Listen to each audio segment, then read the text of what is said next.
orang yang berupaya melayani Kristus dengan baik, walaupun mungkin sepanjang hidupnya menderita. Mereka akan dimuliakan pada saat mereka diberikan mahkota kebenaran.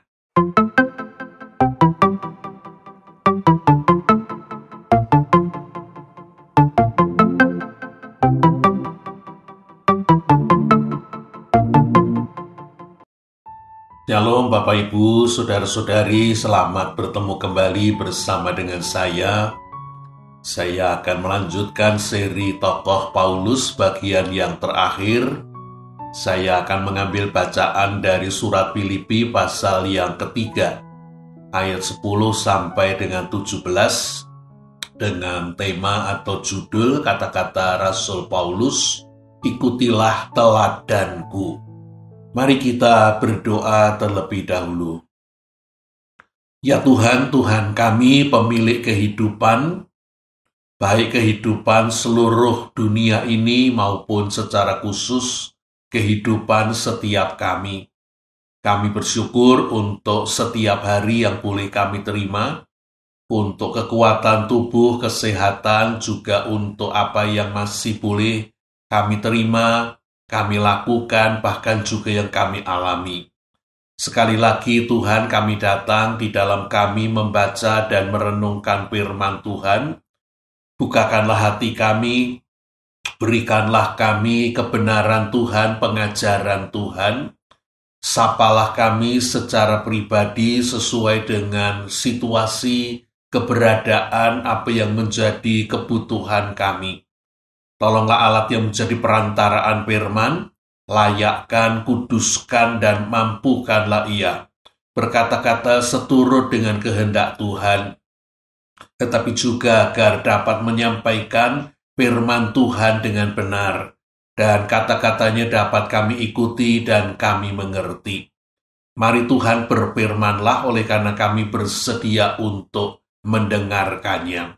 Di dalam Kristus, firman yang sudah menjadi sang manusia, sang penebus, pemimpin, kepala, dan raja kami.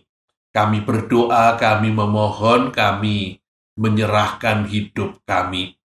Terpujilah Tuhan, Bapa, Putra, dan Roh Kudus. Amin. Mari kita membaca dari surat Filipi pasal yang ketiga, ayat 10 sampai dengan 17, yang dituliskan demikian. Yang ku kehendaki ialah mengenal Dia dan kuasa kebangkitannya dan persekutuan dalam penderitaannya, di mana aku menjadi serupa dengan Dia dalam kematiannya, supaya aku akhirnya beroleh kebangkitan dari antara orang mati. Bukan seolah-olah aku telah memperoleh hal ini atau telah sempurna, melainkan aku mengejarnya, kalau-kalau aku dapat juga menangkapnya, karena aku pun telah ditangkap oleh Kristus Yesus. Saudara-saudara, aku sendiri tidak menganggap bahwa aku telah menangkapnya, tetapi ini yang kulakukan, aku melupakan apa yang telah di belakangku dan mengarahkan diri kepada apa yang di hadapanku, dan berlari-lari kepada tujuan untuk memperoleh hadiah, yaitu panggilan surgawi dari Allah dalam Kristus Yesus. Karena itu marilah kita yang sempurna berpikir demikian. Dan jikalau lain pikiranmu tentang salah satu hal itu akan dinyatakan Allah juga kepadamu. Tetapi baiklah, tingkat pengertian yang telah kita capai, kita lanjutkan menurut jalan yang telah kita tempuh. Saudara-saudara, ikutilah teladanku dan perhatikanlah mereka yang hidup sama seperti kami yang menjadi teladanmu. Ibu, Bapak, saudara-saudari yang dikasihi oleh Tuhan Yesus Kristus, bagaimana jika dalam sebuah kebaktian kita mendengar sang pengkhotbah memulai dengan kata-kata, Ibu, Bapak, saudara-saudari, dengarlah khotbah saya. tetapi jangan tiru perbuatan saya. Apakah kata-kata ini membuat ibu bapak saudara-saudari makin bersemangat untuk mendengarkannya? Ataukah sebaliknya ibu bapak saudara-saudari belum sudah merasa capek, merasa sia-sia mendengarkan khotbah yang akan disampaikannya? Kalau dalam kasus lain, bagaimana reaksi ibu bapak saudara-saudari jikalau mendengar sangkem khotbah dengan meyakinkan, menyuruh anggota jemaat untuk mentaati Tuhan, melakukan perintah Tuhan, seolah-olah dia sudah berhasil untuk melakukannya, padahal saudara tahu karena saudara kenal sang pengkhotbah tersebut, dan ia sendiri sama sekali tidak melakukan apa yang ia khotbahkan. Mungkin dalam hati secara spontan saudara akan mengatakan, kalau saudara mengenal istilah dalam bahasa Jawa ini, gajah dibelangkoni. Gajah diberikan topi ketika orang Jawa memakai pakaian adat Jawa. Iso kojah ora iso nglakoni. Bisa berbicara tetapi tidak bisa melakukannya. Kata-kata yang tepat untuk para pengkhotbah yang mengkhotbahkan tetapi dia sendiri tidak melakukannya, tidak berupaya untuk melakukannya, tidak merasa harus juga melakukannya.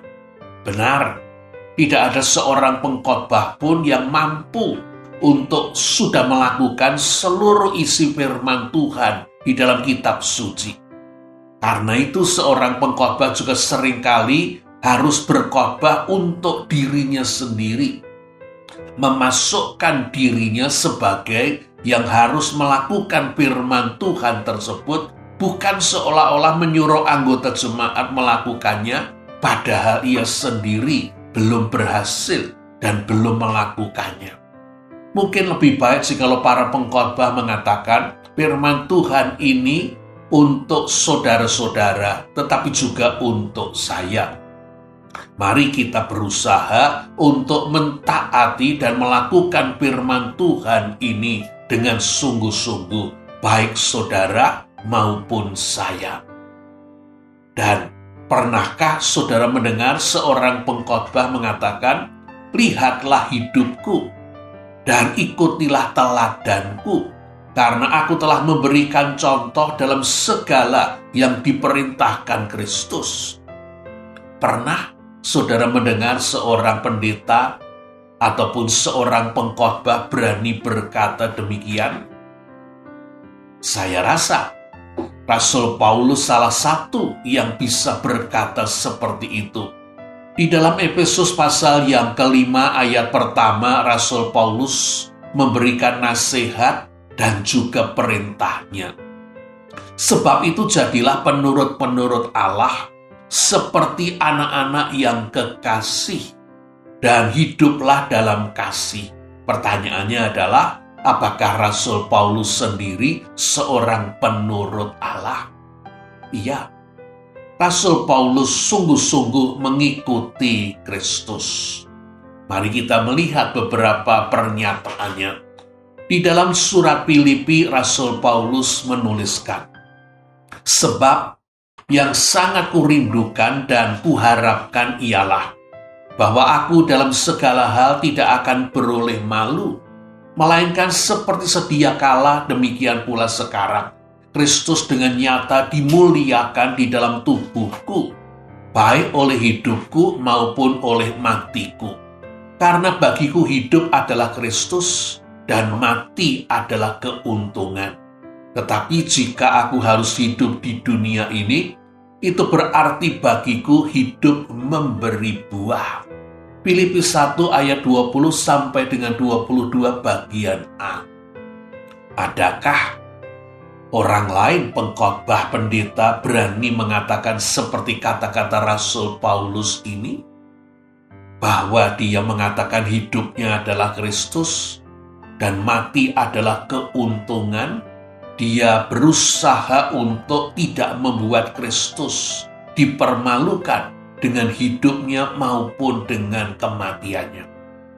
Lebih lanjut, Rasul Paulus menuliskan di dalam surat Filipi juga, "Yang ku kehendaki ialah mengenal Dia dan kuasa kebangkitannya dan persekutuan dalam penderitaannya, di mana aku menjadi serupa dengan Dia dalam kematiannya, supaya aku akhirnya beroleh kebangkitan dari antara orang mati." Filipi 3 ayat 10 dan 11. Rasul Paulus menunjukkan kerinduannya, keinginannya, hasratnya, upayanya untuk menjadi serupa dengan Kristus, untuk mengalami apa yang merupakan pengalaman Kristus, bukan hanya kebangkitannya. Oleh karena ia menyatakan persekutuan dalam penderitaannya dan serupa dengan Dia, Yesus, dalam kematiannya. Ia melanjutkan, "Bukan seolah-olah aku telah memperoleh hal ini atau telah sempurna, melainkan aku mengejarnya, kalau-kalau aku juga dapat menangkapnya, karena aku pun telah ditangkap oleh Kristus Yesus." Filipi 3 ayat 12. Saudara-saudara, aku sendiri tidak menganggapnya bahwa aku telah menangkapnya, tetapi ini yang kulakukan. Aku melupakan apa yang telah di belakangku dan mengarahkan diri kepada apa yang di hadapanku dan berlari-lari ke arah tujuan untuk memperoleh hadiah, yaitu panggilan surgawi dari Allah dalam Kristus Yesus. Filipi 3 ayat 13 dan 14. Rasul Paulus mengejar keserupaan dengan Kristus, penyatuan hidup dengan Kristus, dan ia bersedia untuk melupakan apa yang di belakangnya, apa yang telah dilakukannya, apa yang merupakan keberhasilannya. Sementara banyak orang ketika mengalami keberhasilan ingin tinggal lebih lama menikmati dan membanggakan keberhasilan tersebut, seolah-olah ingin hidup berhenti pada titik tersebut. Rasul Paulus tidak. "Aku melupakan apa yang di belakangku dan kemana dia hendak mengarahkan hidup, kepada apa yang di hadapanku, apa yang menjadi arahnya, apa yang menjadi tujuannya, berlari-lari ke arah tujuan, yaitu memperoleh hadiah, yaitu panggilan surgawi dari Allah dalam Kristus Yesus." Rasul Paulus mengikuti Yesus, Rasul Paulus murid Yesus, Rasul Paulus sungguh-sungguh berupaya untuk menjadi serupa dengan Kristus. Dengan segenap daya usaha tenaga, Rasul Paulus berusaha mengalami penyatuan hidupnya dengan Kristus dalam penderitaan, kematian, lebih-lebih kebangkitan. Rasul Paulus sepenuhnya menyerahkan hidup dan masa depannya kepada Kristus, supaya dikuasai oleh Kristus, dipimpin dan dipakai oleh Kristus. Jika ada seseorang yang pertobatannya itu penuh, mungkin bisa kita katakan hampir 100%, Rasul Paulus adalah salah satunya. Ibu, bapak, saudara-saudari yang dikasihi oleh Tuhan Yesus Kristus, dengan demikian kita bisa menyatakan bahwa Rasul Paulus di dalam Efesus 5 ayat 1 ketika menyuruh anggota jemaat menjadi penurut-penurut Allah, ia sendiri adalah seorang penurut Allah. Pada sisi yang lain, Rasul Paulus menyadari bahwa Tuhan menghendaki supaya hidupnya menjadi sebuah contoh, model teladan, yaitu bahwa ia sebagai orang yang paling berdosa, ia diampuni oleh Kristus dan dipakai oleh Kristus. Aku bersyukur kepada Dia yang menguatkan aku, yaitu Kristus Yesus Tuhan kita, karena Ia menganggap aku setia dan mempercayakan pelayanan ini kepadaku. Aku yang tadinya seorang penghujat, dan seorang penganiaya, dan seorang ganas. Tetapi aku telah dikasihaninya, karena semua itu telah kulakukan tanpa pengetahuan, yaitu di luar iman. Malah, kasih karunia Tuhan kita itu telah dikaruniakan dengan limpahnya kepadaku, dengan iman dan kasih dalam Kristus Yesus. Perkataan ini benar dan patut diterima sepenuhnya. Kristus Yesus datang ke dunia untuk menyelamatkan orang berdosa. Dan di antara mereka, akulah yang paling berdosa. Tetapi justru karena itu aku dikasihani, agar dalam diriku ini sebagai orang yang paling berdosa, Yesus Kristus menunjukkan seluruh kesabarannya. Dengan demikian aku menjadi contoh bagi mereka yang kemudian percaya kepadanya dan mendapat hidup yang kekal. 1 Timotius 1 ayat 12 sampai dengan 16. Rasul Paulus sangat sadar akan dosanya yang banyak, sehingga ketika ia diampuni, ia sangat berhutang kepada Kristus, berhutang nyawa, berhutang hidup, berhutang keselamatan kepada Kristus. Dan karena itu Rasul Paulus menyerahkan seluruh hidupnya untuk melayani Kristus dengan menempatkan dirinya sebagai budak Kristus, dan Kristus adalah tuannya, majikannya, dengan melakukan seluruh kehendak Kristus. Sekalipun apa yang dikehendaki Kristus itu akan membawa penderitaan, bahkan kematian bagi dirinya. Dalam penyerahan diri untuk hidup sebagai pelayan Kristus, Rasul Paulus telah berusaha sungguh-sungguh untuk hidup seperti yang dikehendaki Kristus, sehingga ia dapat dan berani memakai hidupnya menjadi sebuah contoh, teladan bagi anggota-anggota jemaat yang ia layani. Ia berkata, "Jadilah pengikutku, sama seperti aku menjadi pengikut Kristus." 1 Korintus 11 ayat yang pertama. Dan ayat yang saya bacakan tadi, Filipi 3 ayat 17, saudara-saudara, ikutilah teladanku dan perhatikanlah mereka yang hidup sama seperti kami yang menjadi teladanmu.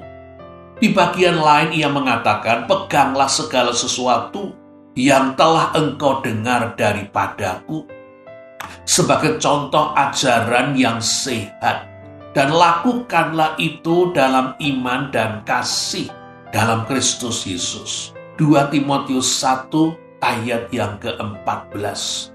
Rasul Paulus berani menjadikan hidupnya sebagai model, sebagai contoh teladan. Oleh karena ia sendiri mencontoh Kristus, ia mengikuti teladan Kristus.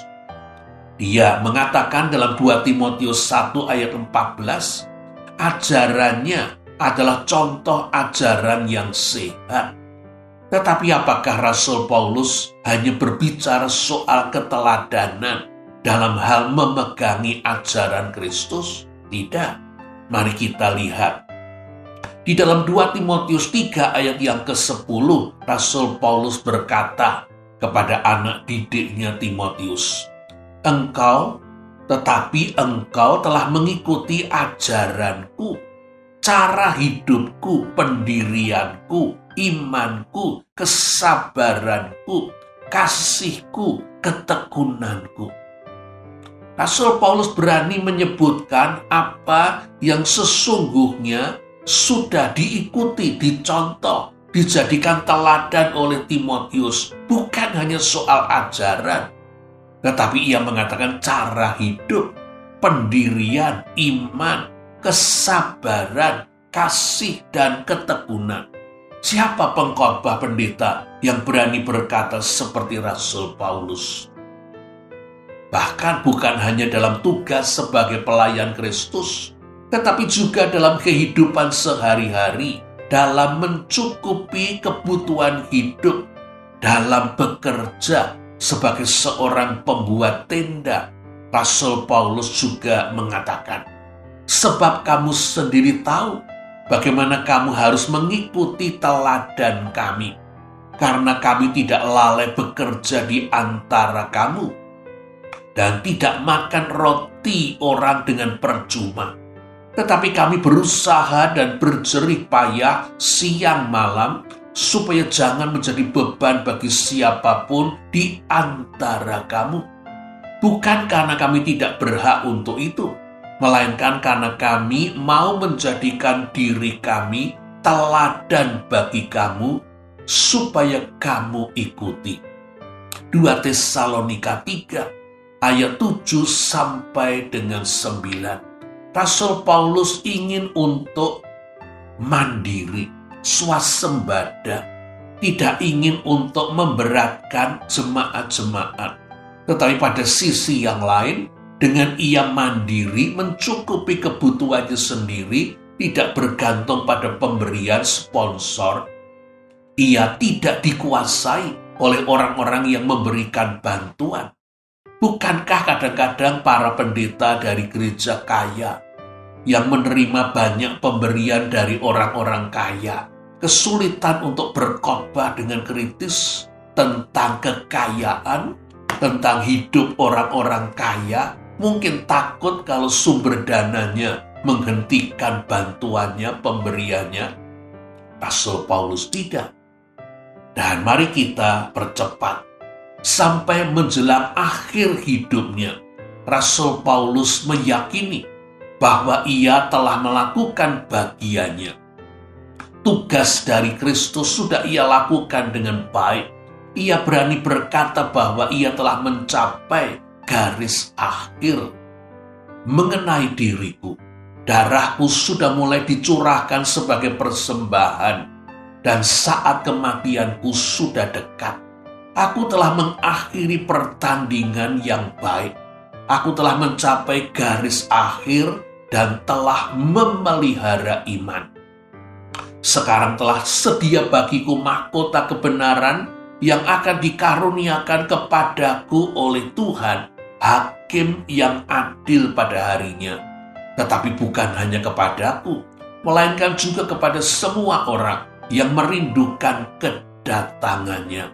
2 Timotius 4 ayat 6 sampai dengan 8. Banyak orang ketika sadar akan segera mengakhiri hidupnya, kadang-kadang mengungkapkan begitu banyak penyesalan.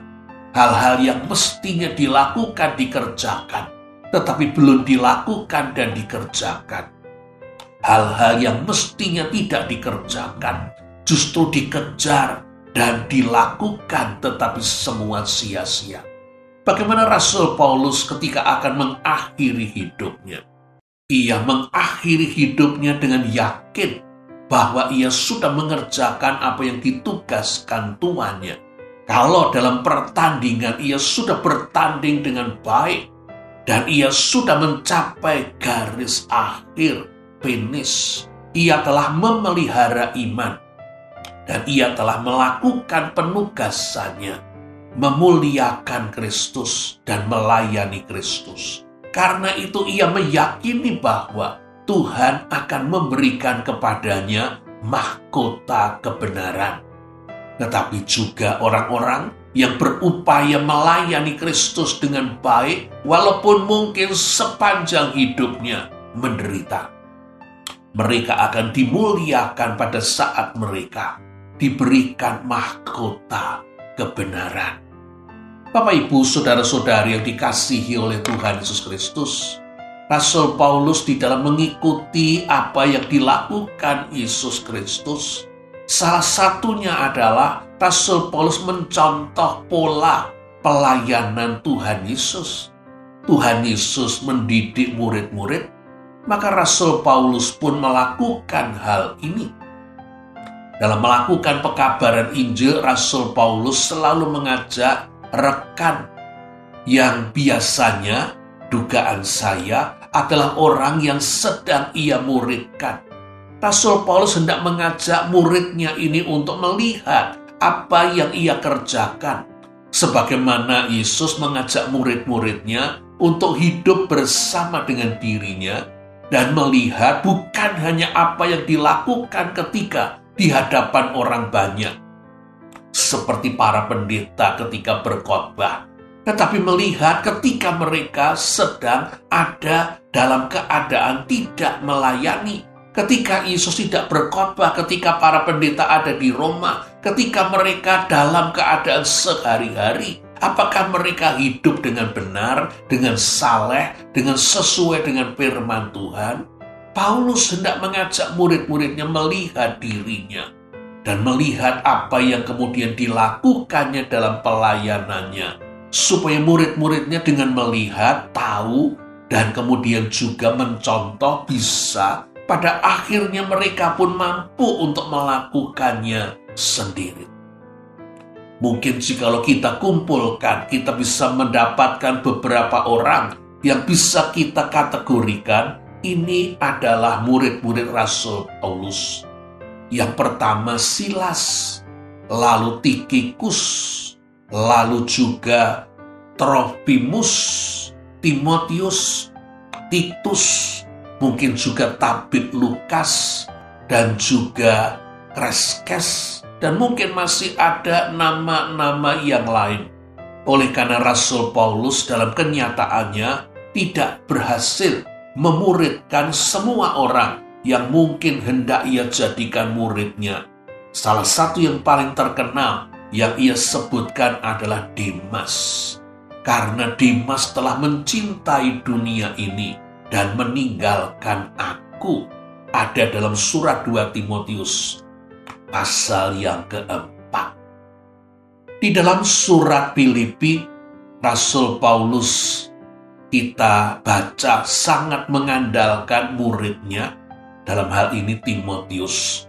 Tetapi dalam Tuhan Yesus kuharap segera mengirimkan Timotius kepadamu, supaya tenang juga hatiku oleh kabar tentang hal ihwalmu. Karena tidak ada seorang padaku yang sehati sepikir dengan dia, yang begitu sungguh-sungguh memperhatikan kepentingan-kepentinganmu, sebab semuanya mencari kepentingannya sendiri, bukan kepentingan Kristus Yesus. Kamu tahu kesetiaannya telah teruji, bahwa ia telah menolong aku dalam pelayanan Injil seperti seorang anak menolong bapaknya. Dialah yang kuharapkan kukirimkan dengan segera, sesudah jelas bagiku bagaimana jalannya perkaraku. Tetapi dalam Tuhan aku percaya, aku sendiri pun akan segera datang. Filipi 2 ayat 19 sampai dengan 24. Rasul Paulus memuridkan. Dia mengajak murid-muridnya untuk berjalan dan melayani bersama dengan dirinya, tetapi juga melalui surat-suratnya ketika mungkin mereka berada dalam kejauhan-berjauhan. Dan salah satunya kita temukan surat dari Rasul Paulus kepada anak didiknya Timotius, juga sebetulnya ada surat kepada anak didiknya Titus. Mari kita lihat beberapa bagian. Kepada Timotius, Rasul Paulus menuliskan dalam 1 Timotius 4 ayat 8. Latihlah dirimu beribadah.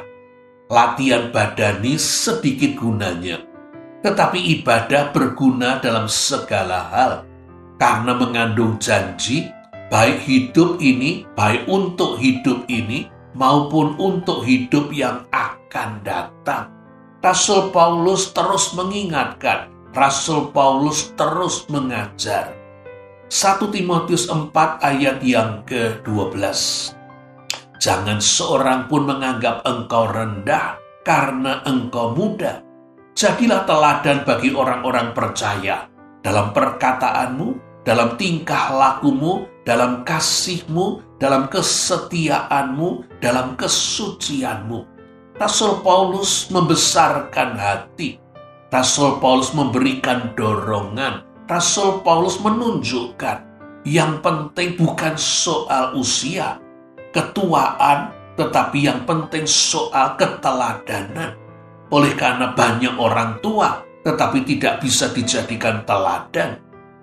Dan orang bisa belajar, bahkan dari seorang anak-anak. Timotius didorong oleh Rasul Paulus, walaupun ia muda. Jadilah seorang muda yang bisa diteladani.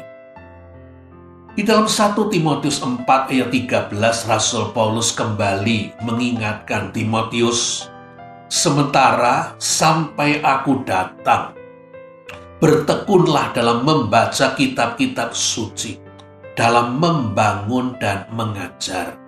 Juga 1 Timotius 4 ayat yang ke-14, jangan lalai dalam mempergunakan karunia yang ada padamu, yang telah diberikan kepadamu oleh nubuat dan dengan penumpangan tangan sidang penatua.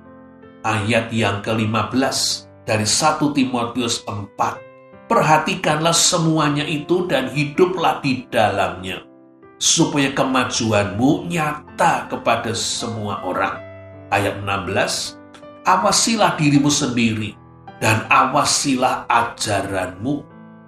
Bertekunlah dalam semuanya itu, karena dengan berbuat demikian engkau akan menyelamatkan dirimu dan semua orang yang mendengarkan engkau. Dan di dalam 2 Timotius 3 ayat 14, Rasul Paulus juga mengatakan, tetapi hendaklah engkau tetap berpegang pada kebenaran yang telah engkau terima dan engkau yakini, dengan selalu mengingat orang yang telah mengajarkannya kepadamu. Ibu, bapak, saudara-saudari yang dikasihi oleh Tuhan Yesus Kristus, Rasul Paulus terus menjadikan dirinya mentor bagi Timotius, Titus, juga murid-murid yang lain. Secara berjauhan pun ia mengirimkan suratnya, terus mendorong untuk melakukan tindakan-tindakan yang seharusnya dilakukan. Membaca kitab suci, beribadah, memakai karunia untuk melayani, hidup dalam kesalehan, hidup dalam iman, hidup dalam kebenaran, sehingga dapat dilihat orang dan dicontoh. Rasul Paulus melalui surat-suratnya mendorong, Rasul Paulus mengingatkan, Rasul Paulus terus memacu Timotius. Pertanyaan yang kemudian muncul adalah, dalam hidup ibu bapak, saudara-saudari, siapa yang mengingatkan ibu bapak, saudara-saudari, supaya membaca kitab suci, supaya beribadah, supaya memakai karunia, supaya melayani? Bukankah kita seringkali tersinggung ketika orang menanyakan, apakah kita sudah membaca Alkitab? Apakah kita melayani? Banyak orang Kristen hidup tanpa ada yang menjadi mentornya, pembimbingnya. Hidupnya tidak terkontrol, semaunya sendiri.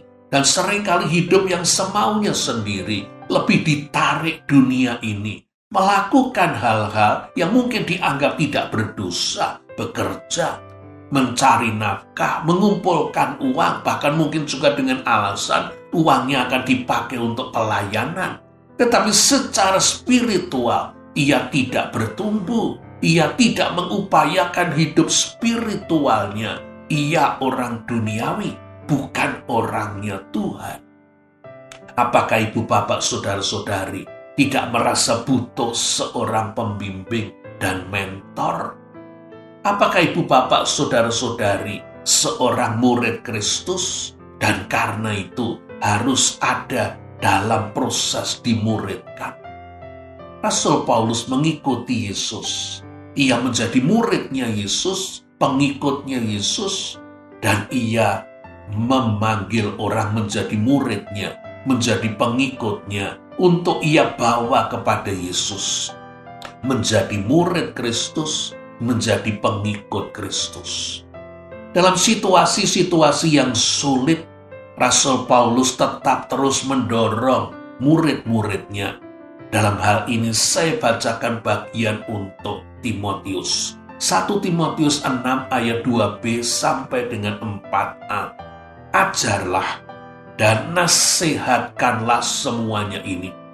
Jika seorang mengajarkan ajaran lain dan tidak menurut perkataan sehat, yakni perkataan Tuhan kita Yesus Kristus, dan tidak menurut ajaran yang sesuai dengan ibadah kita, ia adalah seorang yang berlagak tahu, padahal tidak tahu apa-apa. Rasul Paulus ditugasi untuk terus mengajar, untuk terus membimbing supaya anggota jemaat bertumpu pada ajaran yang sehat dan tidak terpengaruh pada ajaran-ajaran yang sebetulnya cuma omong kosong, gaya dan retorika yang sesungguhnya tidak memiliki dasar kebenaran firman Tuhan.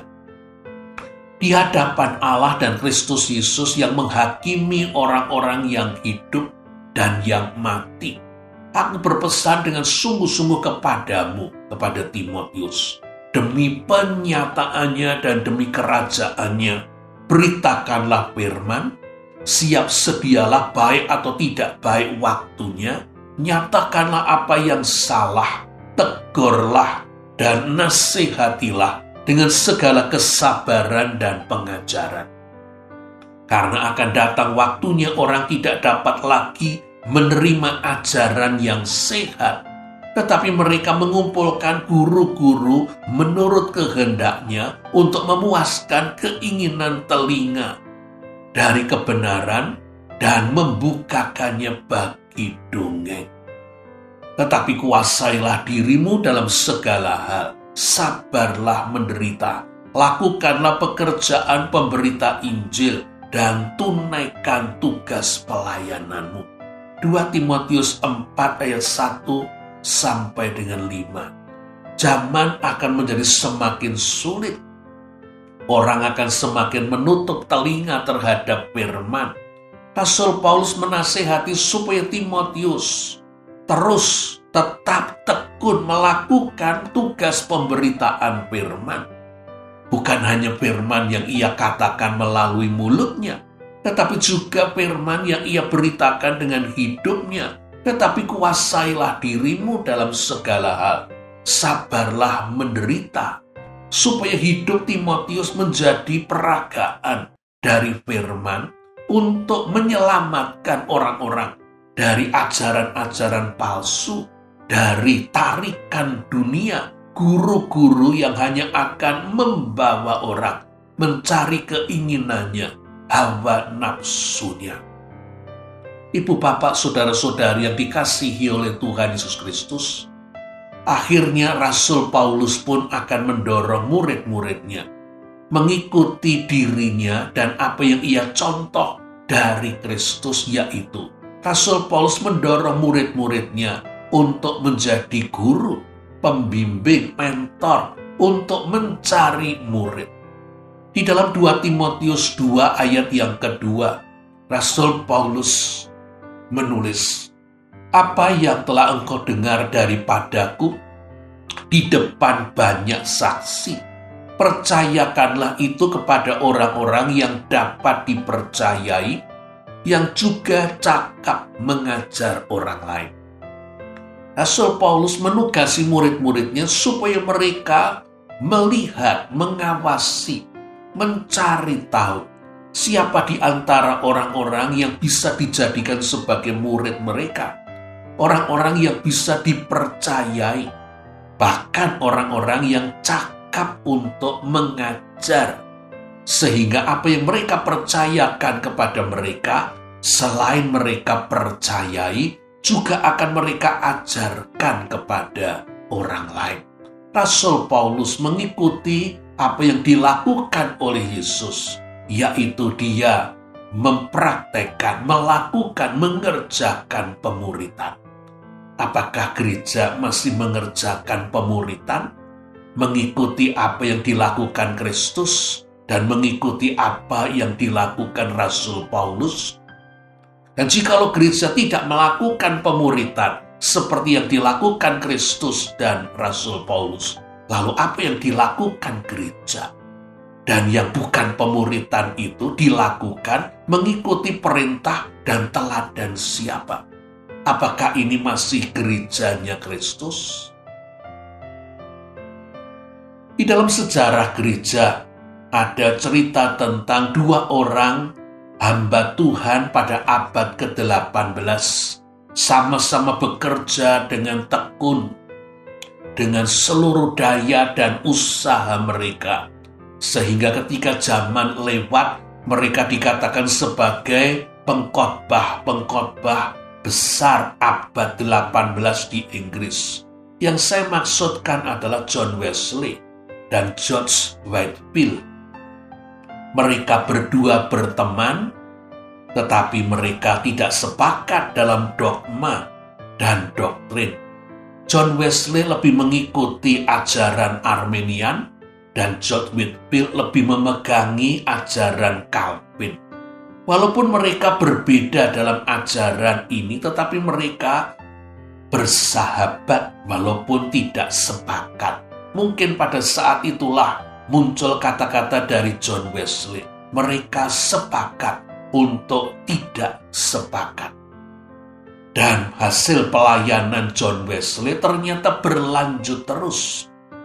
Yang sekarang muncul dalam banyak gereja Metodis maupun gereja Wesleyan.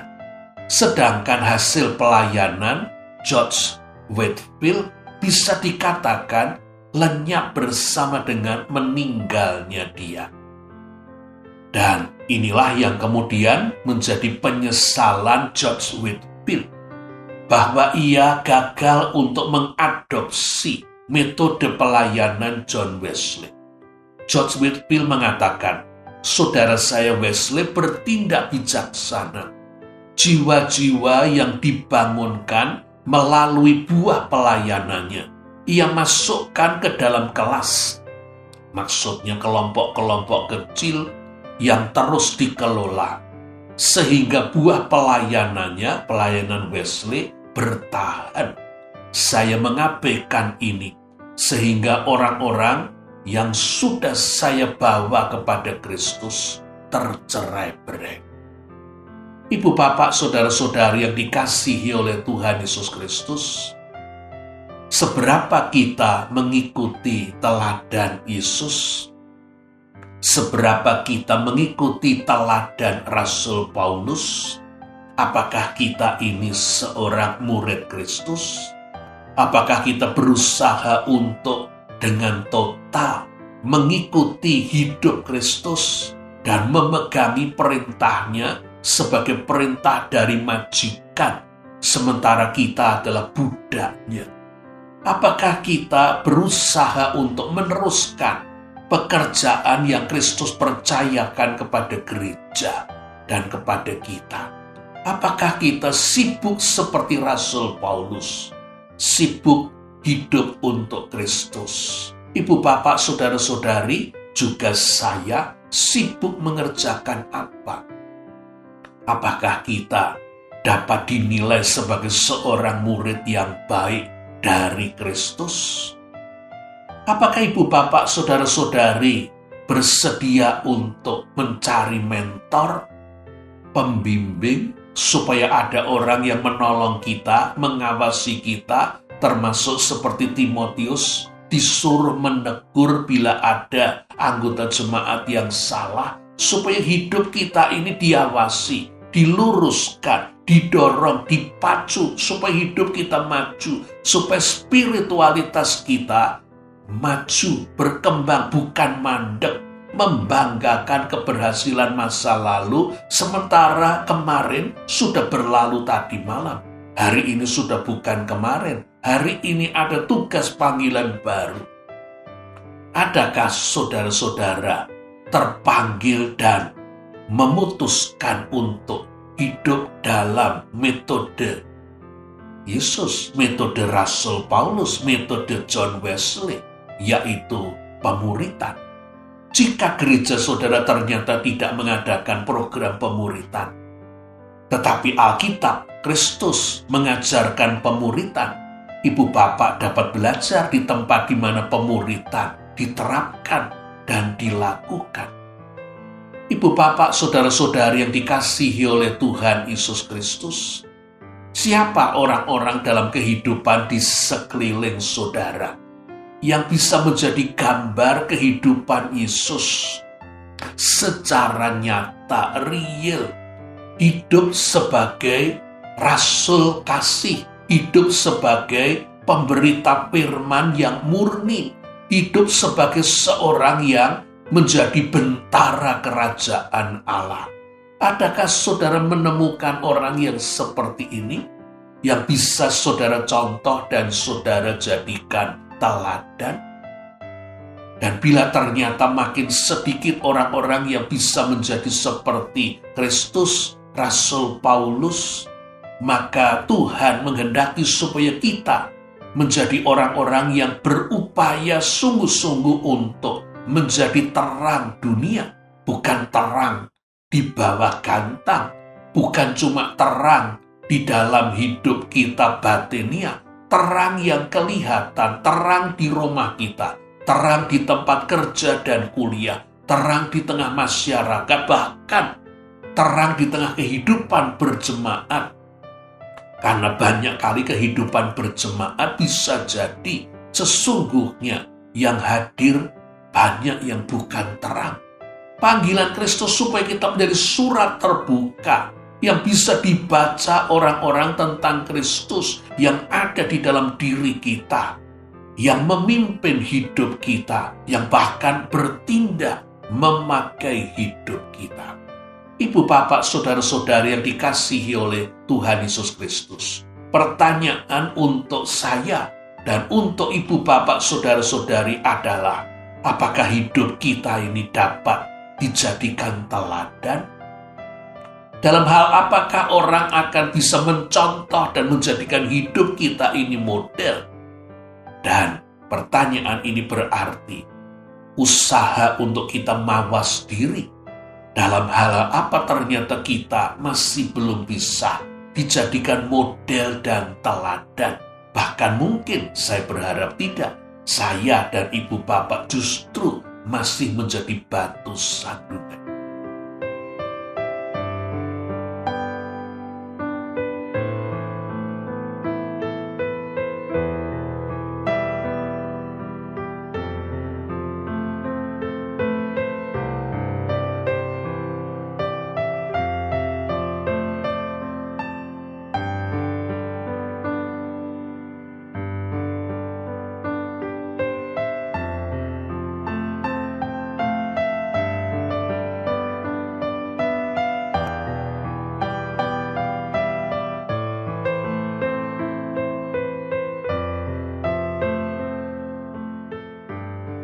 Mari kita melekat kembali kepada Kristus, oleh karena mengubah diri kita tidak akan pernah bisa kita lakukan dengan segala upaya dan usaha apapun, kecuali Roh Kudus yang akan mengubahkan kita.